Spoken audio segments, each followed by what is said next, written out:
Assalamualaikum warahmatullahi wabarakatuh.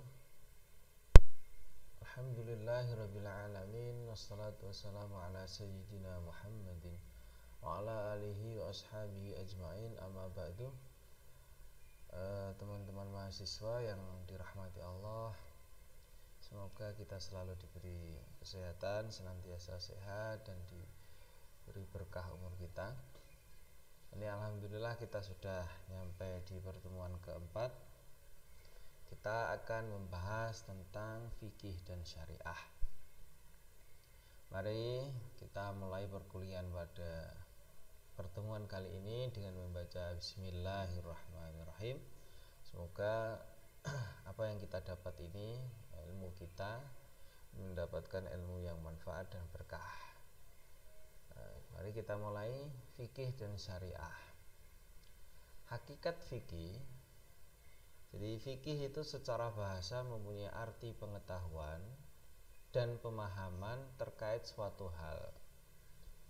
Secara istilah, sebagian ulama berpendapat bahwa fikih adalah disiplin ilmu yang membahas tentang hukum-hukum syara bersifat amaliyah yang diperoleh dari dalil-dalil terperinci, baik dalil itu dari Al-Quran maupun dari Al-Hadis. Abu Ishaq Asy-Syirazi mengatakan bahwa, ini dalam kitab Luma mengatakan bahwa fikih adalah mengetahui beberapa hukum syariat yang diperoleh melalui ijtihad oleh seorang mujtahid. Jadi bisa dimaknai fikih, bisa dimaknai sebagai elaborasi terhadap syariah yang berisi rincian atau kejelasan dari syariah. Ruang lingkup kajian fikih berada di dalam persoalan yang berkaitan dengan amaliyah atau perbuatan manusia, yang pemahaman hukumnya didapatkan dari sumber hukum melalui serangkaian proses ijtihad. Nah, karena didapatkan melalui proses ijtihad, maka banyak sekali perbedaan pendapat tentang suatu hukum yang disampaikan oleh mujtahid. Analoginya, jadi sumber hukum Islam, Quran dan hadis. Quran dan hadis ini nggak mungkin dipaham kecuali dengan ijtihad. Ijtihad ini menghasilkan metode ijtihad, yaitu qiyas, istihsan, maslahah mursalah, saddul dzara'i. Nah, maka muncullah hasil ijtihad. Dari hasil ijtihadlah terbit atau adanya sebuah hukum. Hakikat syariah. Ibnu Hazm dalam kitab Al-Ihkam fi Ushulil Ahkam berpendapat bahwa syariah adalah nas atau teks yang masih yang tidak multitafsir. Itu syariah yang terdapat di dalam Al-Quran, itu namanya nas Al-Quran, syariah. Nas hadis adalah nas yang didapat dari perbuatan baginda Nabi. Jadi saya ulang lagi bahwa syariah adalah nas yang terdapat di dalam Al-Quran dan nas hadis.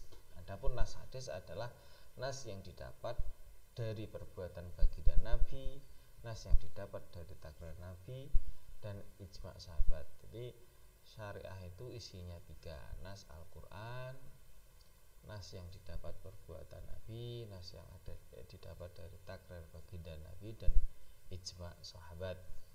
Dari penjelasan di atas, syariah bisa dipahami sebagai segala tuntunan, perintah atau larangan yang diberikan oleh Allah kepada hambanya, baik dalam bidang akidah, amaliyah, perbuatan fisik, dan akhlak. Semua sumber tuntunan, perintah atau larangan bisa didapatkan dari teks yang terdapat dalam Quran dan hadis. Nah, sekarang hubungannya apa fikih dengan syariat? Fikih dan syariat memiliki hubungan kausalitas atau sebab akibat, ya. Kausalitas ini serta hubungan antara keumuman dan kekhususan, karena ada syariat disitulah ada fikih. Ini bisa dilihat dari poin berikut. Pertama, objek kajian syariat sifatnya lebih umum karena mencakup akidah, perbuatan, dan akhlak manusia. Sedangkan fikih itu hanya berlaku pada amaliyah perbuatan manusia, tidak membahas tentang persoalan akidah dan akhlak. Kedua, syariah itu bersifat absolut kebenarannya ya, karena memang hakikat syariat itu diterima begitu saja sesuai dengan apa yang dijelaskan oleh Allah, taken of granted ya. Sedangkan fikih tidak memiliki sifat absolut semacam itu. Jadi fikih nggak punya sifat absolut semacam itu, karena merupakan temuan dari ijtihad masing-masing mujtahid. Kalau memang syariah itu kebenarannya pasti, namun syariah itu nggak bisa dipahami tanpa fikih. Nah, perbedaan pendapat pasti ada dalam memutuskan sebuah hukum fikih, dan Rasulullah tidak mempersalahkan hal tersebut karena ia menganggap keduanya sebagai sesuatu yang bisa membuahkan pahala. Jadi orang ijtihad, jika ternyata hasil ijtihadnya itu salah, masih mendapatkan satu pahala karena sudah diapresiasi badlul juhdinya, atau menggunakan semua akal pikiran tenaganya untuk menggali hukum, itu mendapatkan pahala. Jadi kalau salah satu-satu, ibaratnya satu-satu, tetap tidak dapat dosa.